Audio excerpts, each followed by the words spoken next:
Central American migrant caravan grew so big that it unintentionally may have backfired. Puebla, Mexico. A caravan of migrants from Central America to the U.S. border had become an annual event that didn't attract much attention until this year. When the caravan set off on foot March 25 from Tapachula, Chiapas, through Mexico toward the country's northern border, instead of the usual 200 to 300 people, the group had swelled to as many as 1,600. The travelers stick together partly for protection and partly to make a political statement. What changed this year was an explosion of participants from Honduras, an impoverished country of 9.3 million people where gang violence has made the murder rate one of the highest in the world. An aggravating factor, a political crisis that November's presidential election triggered. Many Hondurans believe the U.S.-backed president, Juan Orlando Hernandez, stole the election in winning a razor-thin victory over his main rival, Salvador Nasrallah. Several days of violent protests followed. April 7, as migrant caravan shelters in Mexico, Dr. Street fevers, chills. April 7, migrant caravan in Mexico smaller, but not disbanded. April 6, Texas, Arizona deploying troops to Mexican border. I expected the caravan to be bigger, but not this big, said organizer Alex Mensing with Pueblos in Honduras, the group that has organized annual migrant caravans including this year's. The percentage of Hondurans is way higher. It's been like 75 or 80%. That is way higher than it's ever been.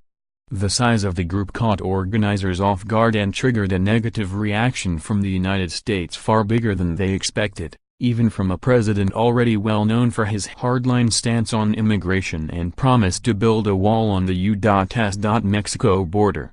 After reports of the migrant caravan aired on the Fox News program Fox and Friends and other media outlets, President Trump unleashed a barrage of tweets characterizing the group as a border security threat.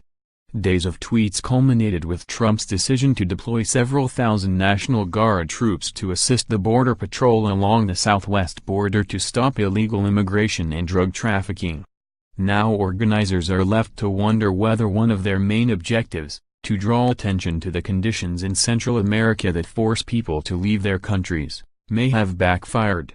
I don't feel bad about the caravan, Mensing said. I do feel upset about the National Guard. Definitely. Organizers now are evaluating whether to organize caravans in the future, not because of the National Guard but out of concern that the military response from the U.S. may embolden anti-immigrant hate groups, he said. Lisandro Efrain Guerrero Figueroa, 51, and his wife, Maria Felicia Sosa, 46, are among the Hondurans who joined the caravan this year in Tapachula. April 6. Immigration agents pick up reporter after criminal charges dropped. April 5, Trump wants 2,000 to 4,000 National Guard troops on Mexican border. Guerrero Figueroa said his 17-year-old nephew was murdered about 3 years ago for refusing to join a gang. Gangs control every aspect of life, his wife said. Hondurans are afraid to leave their homes in the evening for fear of being robbed or killed. After 9 p.m., you can't leave your house. It's just too dangerous, she said. Sick of the violence and political instability in Honduras, the couple had been living part-time as illegal immigrants in Mexico in the town of Pajijiapan, Chiapas, Mexico's most southern state. There they ran a small bakery selling pastries to migrants from Central America passing through. After selling the bicycle he used to peddle pastries, Guerrero Figueroa and his wife joined the migrant caravan hoping to travel with the group more than 2,000 miles through Mexico to Tijuana, where they want to open a new pastry business. There are many more commercial opportunities there, he said. Trump's decision to send National Guard troops to the border dumbfounded him, he said. In the early 1990s, he lived in the Los Angeles area for a few years as an illegal immigrant and found Americans to be good-hearted people who valued the hard work of immigrants. I don't know what planet he comes from, Guerrero Figueroa said. People go to the United States to work and because there are opportunities. It's as if he doesn't see us as human beings. The annual caravan has several goals, Mensing said. April 5, Trump is not first president to deploy National Guard at Mexico border. April 5, Mexican president to Trump, threatening attitudes not justified. The first is to provide protection to migrants fleeing extreme poverty and violence in Central America. Under pressure from the United States, Mexico has established growing numbers of immigration checkpoints to catch and deport Central American migrants.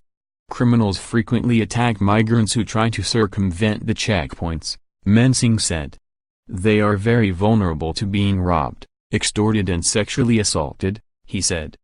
The caravan also is intended as a political demonstration to raise awareness about the conditions in Central America that force people to seek protection and economic opportunities in other countries and the role the United States helps play in creating those conditions. A list of demands that migrants wrote at the start of the caravan included calling for an end to political corruption in their home countries and an end to U.S. aid for weapons in Central America. The caravan arrived Friday in Puebla with about 650 migrants, largely diminished from about 1,600 migrants who started in Tapachula. Some migrants decided to break off and continue on freight trains toward the U.S. border. Others have decided to remain in Mexico. In Mochis Romero, a town in Oaxaca where the migrant caravan paused for nearly a week following Trump's tweet storm, Mexican immigration officials passed out documents for migrants to apply for transit permits allowing them to travel throughout the country freely for 15 to 30 days without being deported, Mensing said. In Puebla, the migrants are staying at shelters, including a Catholic church, where a team of lawyers from the U.S. and Mexico are holding meetings to inform them of their rights as migrants and refugees and explaining asylum laws in both countries. April 5, President Trump orders National Guard to the Mexican border. April 3, Trump keeps focus on caravan of Honduran asylum seekers. Essentially, people have the right to arrive at the international border to have their asylum case evaluated, said Allegra Love, an immigration lawyer from Santa Fe, New Mexico, who traveled to Puebla to meet with migrants from the caravan. They don't have the right to political asylum, but they have the right to ask for it. At ports of entry, migrants who ask for asylum meet with border agents, and let them know they have fear of returning to their home country. Migrants who then pass credible fear interviews are allowed to open a case for political asylum, she said. That might be in detention, that might be out of detention. It really depends on a case-by-case basis, Love said. In one-on-one meetings with migrants in the caravan, Love said she has heard a lot of stories of violence and threats from the gang or police. How many of the migrants might qualify for asylum is hard to say. I've met some people with extraordinarily strong asylum claims, and I've met some people who don't have asylum claims at all, she said.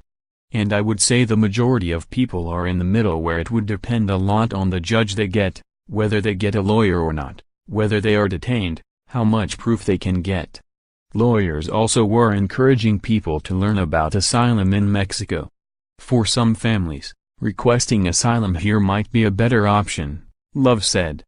The caravan plans to continue to Mexico City, where it will end following several planned demonstrations, including one at the Honduran embassy.